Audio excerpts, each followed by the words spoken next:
Now, there's breaking news coming in a day ahead of the hearing in Arvind Kejriwal's bail plea case tomorrow in the Supreme Court.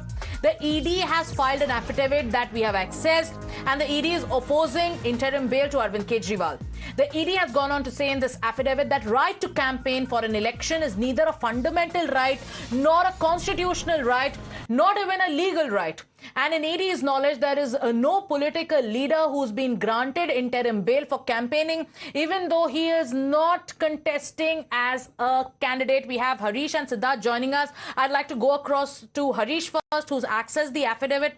Harish, the ED has made it certain that the grounds to demand bail cannot be an election campaign. The ED has mentioned that there have been 123 elections in the last 3 years.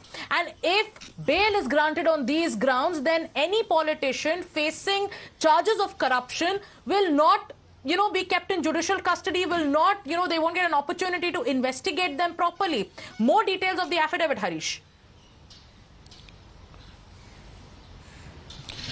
Yes, in fact, the ED also goes on to ask the Supreme Court that there are thousands of politicians, MLAs and MPs, former MLAs, MPs who are languishing in jail. Now even they can say that they want to campaign as the Lok Sabha elections are on, and they can come out. And if Kejriwal is given interim bail, that will set a precedent. And also the ED asks very pertinent question that how can Kejriwal be given interim bail to pursue his vocation or profession, that is politics. In that way, even a farmer or a mason or a laborer or a businessman can say that they want to pursue their vocation or profession and seek bail. So the ED essentially says that the granting interim bail to Kejriwal for campaigning will set a very dangerous precedent, and it'll open a Pandora's box, and no court can control it because it will set a very dangerous precedent, and therefore the Kejriwal cannot be given cannot be given a preferential. There cannot be a separate law for a politician or somebody holding a position or and a common man, and therefore Kejriwal cannot be given granted bail for campaigning just because he's holding a position and he's a senior politician and a president of a party and a chief minister of the state. Absolutely. So there are other important points. Precedent is what the Supreme Court is talking about, and the affidavit that you've accessed, Sid is going to read that out for us in the newsroom. Sid, take us through the points that the ED has mentioned in this affidavit while opposing the bail to Arvind Kejriwal.